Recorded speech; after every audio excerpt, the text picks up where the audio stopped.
Okay Surendra Kumar. अब अगर मेरी इस क्लास में फालतू का कमेंट अगर आया, मैं लिटरली बोल रहा हूं मेरा माथा खराब हो जाएगा। मैं बहुत अच्छे मूड में हूं पढ़ाने के, ठीक है, मैं बहुत अच्छे मूड में हूं पढ़ाने के। आपसे रिक्वेस्ट है, हंसते हुए प्लीज ना हमको डिस्टर्ब करो और ना अपनी पढ़ाई को डिस्टर्ब करो, ठीक है? Okay done. बड़े प्यार से बोल रहा हूं मैं तुमको, और तुमको पता है गुस्सा आएगा तो तुमको निकाल भी दूंगा क्लास से, यहीं के सामने निकाल दूंगा, यहीं से, ठीक है, यहीं से। चल, तो परिचय में हमने देखा हम टेस्टीज बोलते हैं, जिसके अंदर क्या बनते हैं सर, ये इस तरीके से यहां पर टेस्टीज मिलते हैं, टेस्टीज जिनके अंदर क्या बनते हैं सर, शुक्राणु। और मादा के अंदर क्या पाया जाता है, अंडाशय, जिसके अंदर बनते हैं अंडाणु। सिंपल सा ही तो चीज पूछी मैंने। तो नर के अंदर जो अंग जो होता है उनको हम क्या बोलते हैं, द्वितीय लैंगिक अंग। आप बोलेंगे सर समझ नहीं आया, मैंने कहा चलो इस डायग्राम में देखते हैं।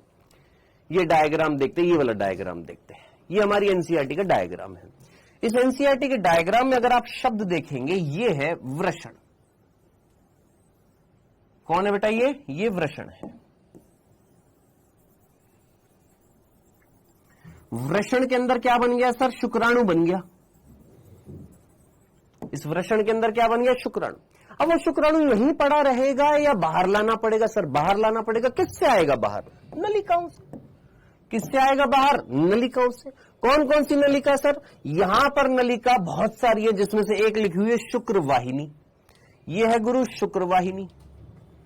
कौन है बेटा ये है शुक्रवाहिनी।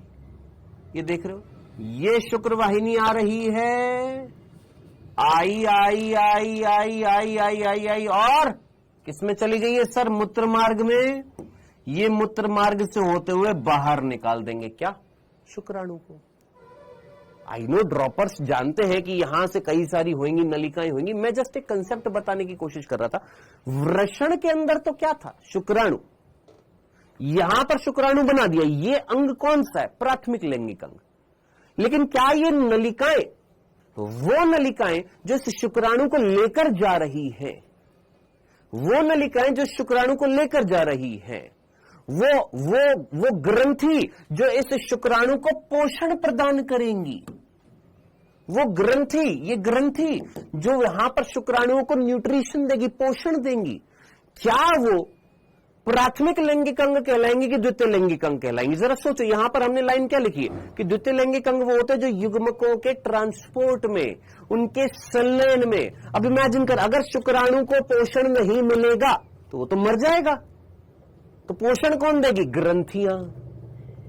हम पढ़ेंगे पोषण कौन देगी, ग्रंथियां पोषण देंगी।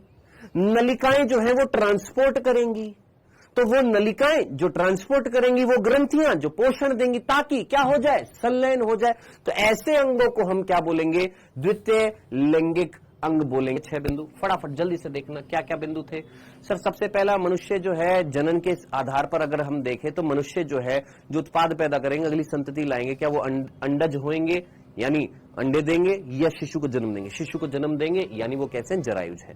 फिर हमने पढ़ा कि मानव की जनन की घटनाओं के अंतर्गत क्या क्या होता है सर, ये 8 स्टेप्स होते हैं। यहां पर सबसे पहले युग्मक बनेगा, फिर नर जो अपने युग्मकों को मादा के शरीर में भेजेगा, निषेचन होएगा, युग्मनज बनेगा, भ्रूण बनेगा, भ्रूण का विकास होएगा, भ्रूण बनेगा, भ्रूण चिपकेगा, चिपकने के बाद भ्रूण विकास करेगा, और फाइनली विकास करने के बाद में शिशु का क्या हो जाएगा, जन्म हो जाएगा। फिर हम लोगों ने बात करी युग्मक जनन, जो हमने पहला बिंदु यहां पर पढ़ा था, युग्मक जनन। युग्मक जनन का मतलब क्या था, युग्मकों का निर्माण। हमने बोला नर के अंदर युग्मक जो है वो शुक्राणु है, मादा के अंदर अंडाणु है।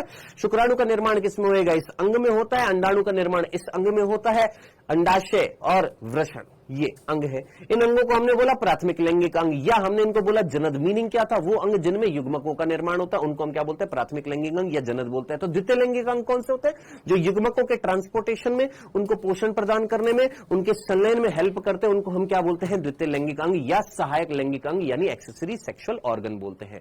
लैंगिकता के आधार पर अगर मैं देखूं तो मनुष्य 2 प्रकार के हैं, 2 रूप है।